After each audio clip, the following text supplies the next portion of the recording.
राम जय जय राम श्री राम जय राम जय जय राम श्री राम जय राम जय जय राम श्री राम जय राम जय जय राम श्री राम जय राम जय जय राम श्री राम जय राम जय जय राम श्री राम जय राम जय जय राम श्री राम जय राम जय जय राम श्री राम जय राम जय जय राम श्री राम जय राम जय जय राम श्री राम जय राम जय जय राम श्री राम जय राम जय जय राम सीताराम सीताराम सीताराम कहिए जय विधि राखे राम भाई विधि रहिए हरे राम राम राम हरे हरे हरे कृष्णा कृष्णा कृष्णा हरे हरे हरे राम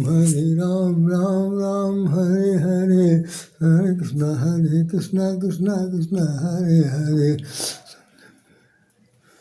सीताराम सीताराम सीताराम कहिए राधे श्याम कहिए सीताराम सीताराम सीताराम कहिए राधे श्याम कहिए हरे राम राम हरे हरे हरे कृष्णा कृष्णा हरे हरे श्याम जय राम बोले श्री कृष्ण रामचंद्र महाराज की जय।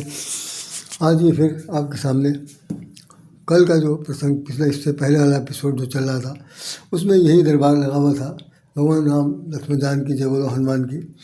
और साथ साथ ये है कि ये भगवान राम अपना सर्कस में तीर धनुष बाण लिए हुए मंदिर के ठीक साथ विराजमान है और ऐसा लग रहा है कि बिल्कुल एकदम लैस होकर के पूरे देश पूरे विश्व की रक्षा के लिए उठ कर खड़े हुए सामने आए। एक बड़ा सिंह पुरुष सिंह दो वीर हर चले मन हरण ऐसा करके लिखा हुआ है। मुनि भय हरण ऐसा है। चलिए है इसके बाद ये देखिए कि माता जानकी जी के बारे में पहाड़ी राम कथा के अंदर लिखा हुआ है ये चित्र है। वास्तव में ये इनको लगाने का मेरा मूलभूत उद्देश्य है कि जो जिस टॉपिक को हम लोग चर्चा कर रहे हैं उसमें ये एक प्रकार का सेंट्रल आइडिया है, एक प्रकार का आधार स्तंभ है और इसी स्तंभ के बाद इसी दरबार के इर्द गिर्द वो कथा घूमती है। तो उस पर चर्चा करना है। कल जो कुछ भी मैंने पिछले एपिसोड में बताया था उसका जो अंश छूट गया था उसको मैं आज बताने जा रहा हूँ। सच्चाई है कि इसमें कुछ तकनीकी खराबी आ गई थी और उसमें स्पेस की कमी की वजह से वो पूरा एपिसोड बन नहीं पाया। फिर भी मैं उसमें डाल दिया था। चलिए आज फिर चर्चा करते हैं। जिस मूल विषय पर चर्चा चल रही है उसका जो वास्तविक तत्व है कि मुँह को चाकर राखो जी।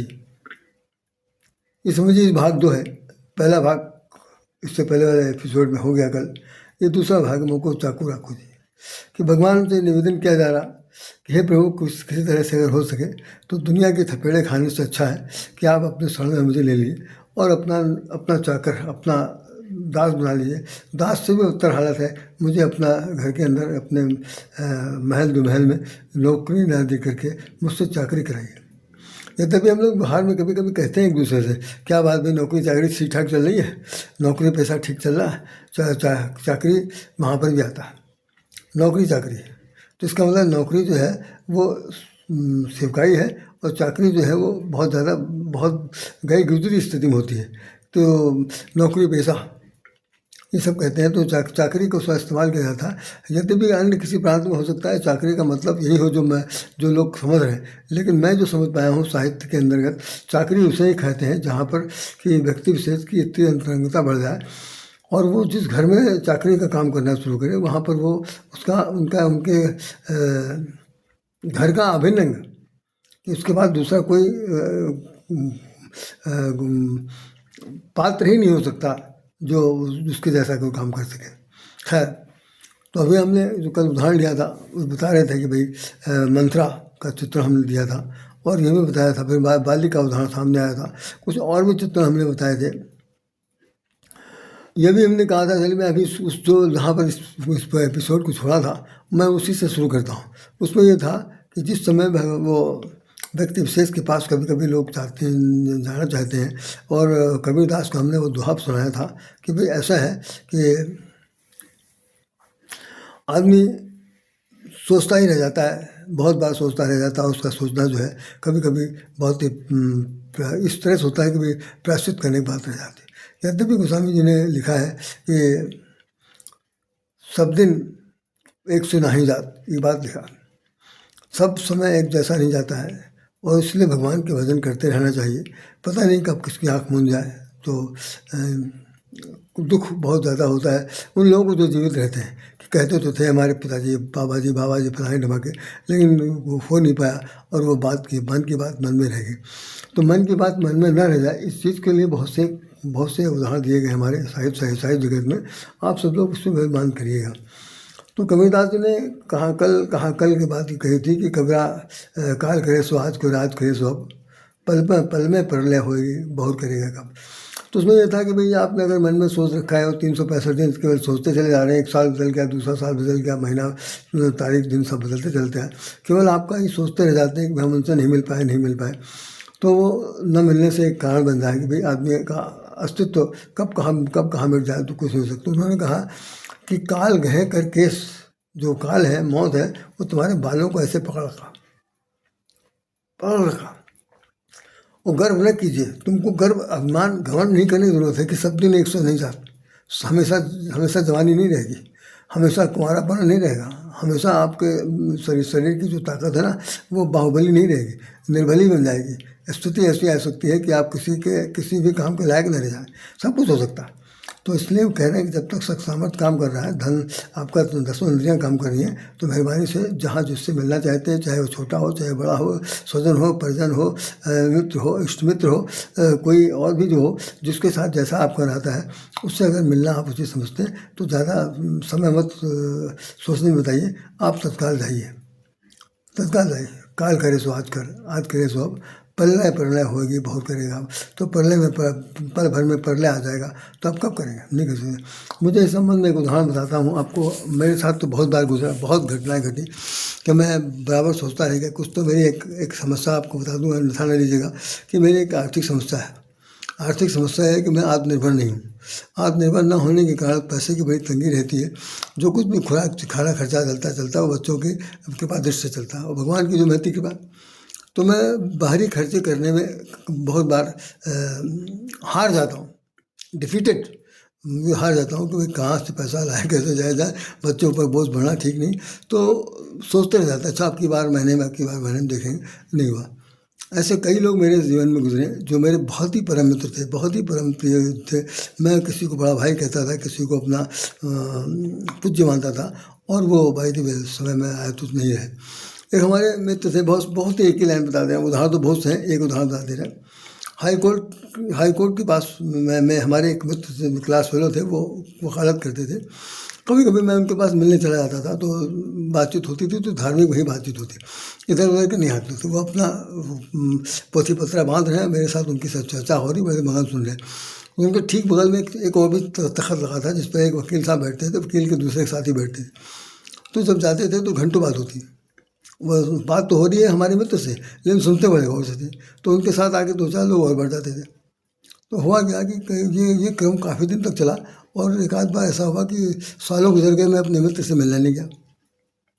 जब मैं कई बार जाऊं और उनसे पूछूं कि वह आज दिखाई नहीं पड़े, भाई वो आपके पड़ोस में चौकी पर, तो कहते आज छुट्टी भाई आज नहीं आया। लेकिन ये 2-3 बार ऐसा हुआ। चौथी बार ऐसा हुआ जब मैं वहाँ पर गया मिलने के लिए अपने मित्र से, तो मैंने कहा कि भाई आज तो कुछ बातचीत चर्चा होता है कि बड़ा सन्नाटा क्या बात। तो कह लगा वो आपको हमेशा पूछते थे इधर काफ़ी दिन से, कहते थे आपके मित्र नहीं आए राधेश्याम जी, अगर आया वो बहुत अच्छा बोलते हैं, बहुत अच्छी कथा सुनाते हैं, बहुत अच्छा राम चर्चा करते हैं, हमें उनकी बात बहुत पसंद आती है। तो मैंने कहा ये बात उन्होंने कही, कहते जी हाँ कही, लेकिन अब मैंने कहा आप कहाँ, कहीं अब है ही नहीं इस दुनिया में। तो मैं तो बिल्कुल तब चुप हो गया कि जो मुझे जीते जी याद करता रहा, हर वो सोचता रहा कि भाई राधेश्याम आएंगे तो हमसे तो सब सुनेंगे, भाई राम चर्चा सुनेंगे। कोई मैं ज्ञानी विज्ञानी तो नहीं, लेकिन एक आदमी की भावना होती है, किसी की बात से कोई कितना प्रभावित हो जाता है। तो उन्होंने कहा कि भाई उनकी तो डेथ हो गई, लेकिन डेथ से पहले उन्होंने आपको बहुत बार याद किया।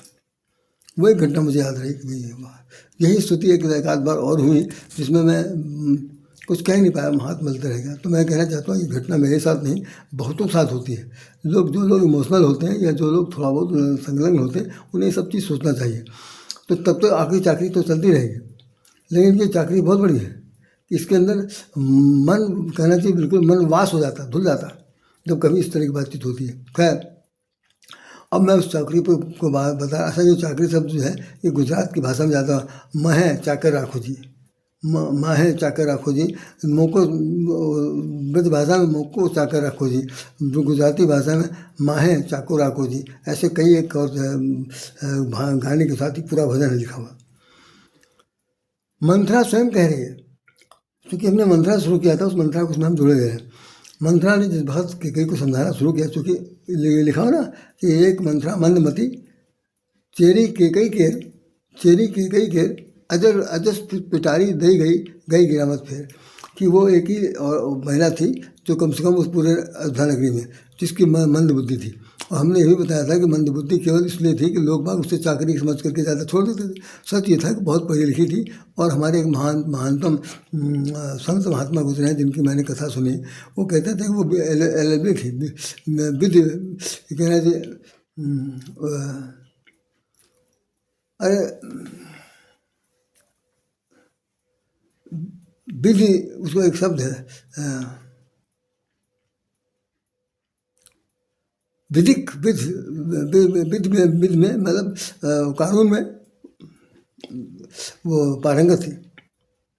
और राजा जनक ने भेजा इसीलिए था, सॉरी राजा जनक नहीं, कैकेयी नरेश ने कैकेयी को शादी करते समय उस लड़की को भेजा इसीलिए था कि तुम वहाँ पर अगर कभी राजा टुंड फोन करें, कोई बातचीत करें, तो कम से कम तुम अपने विवेक से हमारी बेटी को कंट्रोल में रखना, कहीं उसकी हानि ना होने पाए। इसलिए उन्होंने उसको भेजा था। तो ना लिखा हुआ है कि कैकेयी दासी है, वो उनके साथ रहती है, बहुत उनकी विश्वास पात्रा है। अब जरा देखिए क्या हो रहा। विश्वास पात्रा ने जब ये कहा कि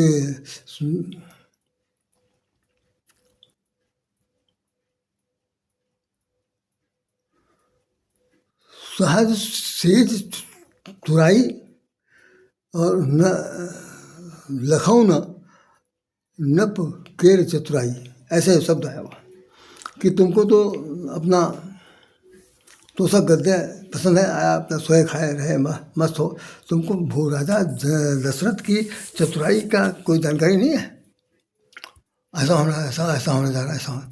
तो जब उसने ये बात कही तो महारानी जो कैकेयी है उन्होंने कह दिया, घर फोड़ी और जीभ को हामो तोड़ी। मैं तुम एक घर फोड़ने वाली, चुगलखोर करने वाली, घर को दो टुकड़े करने वाली, इस तरह के भड़काने वाली हो, हम तुम्हारी जीभ खिंचवा लेंगे।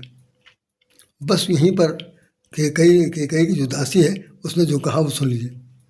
चेरी की बात बता रहा हूँ आपको कि चेरी, मैंने अभी कहा कि परिवार के अंदर चेरी चाकरी करने वाली बहुत ही ज़्यादा घुली मिली होती हैं। उनका हर घर में तो जा नहीं सकती, उनकी पर्सनल है। बाकी आज के समय में जो बहुत ज़्यादा घरों में टहल करती हैं, वो इधर की उधर की बात बहुत करती हैं। लड़ाई लड़ाने में कोई दूर दूर तक उनका हाथ रहता। खैर, ये तो घरेलू नौकरी थी, तो भाई वो उसने कहा कि तुम्हारी जीप निकलवा लेंगे और तुम घर फोड़ती हो। उसके मंत्रा ने समझ लिया, अब बात बन गई। अब हमारी जो है जो गर्दन पर छुरी चलने वाली है, अब सुना गया। तो क्या कहती है सुनिए उसी के मुँह से। को न होए हमें कहानी अचेरी छारी अब हो नारायणी, को न होए हमें कहानी चेरी छाड़ी अब हो नारायणी। उसने कहा कि कोई राजा हो, चाहे महाराजा हो, चाहे रानी बने, चाहे महारानी बने, हमको क्या भाई, हमको क्या देवी हमें क्या, हम तो चेरी, वो अपने को चेरी कह रही है, हम तो आपकी दासी हैं, हम तो आपकी नौकरानी हैं, हम तो आपके घर की टहल करने वाली हैं, हमारी क्या औकात है, हम तो जो है वही रहेंगे, चेरी छाड़ ना हो रानी, हम कोई महारानी बन नहीं सकते। तो उसने कहा तुम इतना दुखी न हो, इतना सब बातें तुमको कैसे बताइए, आगे बात ये मैं विराम देता हूँ, नहीं करूँगा। तो चेरी शब्द का वहाँ पर भी इस्तेमाल हुआ। हम लोग नौकरी पेशे में भी कहते हैं कि नौकरी चाकरी कर रहे हो कि नहीं कर रहे हो, और तरह तरह की बातें सब करते रहते हैं। चेरी शब्द वास्तव में जो है, हम बार बार चेरी को इसलिए कहना चाहते हैं कि इससे ज़्यादा वो नहीं है। और एक भाषा में मुझे याद आई कि एक सोहनलाल द्विवेदी हुए हैं, उन्होंने अपने एक गीत में लिखा था कि उत्तम खेती मध्यम बान, वो 5वें दर्जन हमने पढ़ा था, 5वें दर्जन सन 60 में। आप भी हंसेंगे कि राय शाम की बात कैसे याद है। तो उत्तम खेती मध्यम बान, निकृष्ट चाकरी भीख निदान।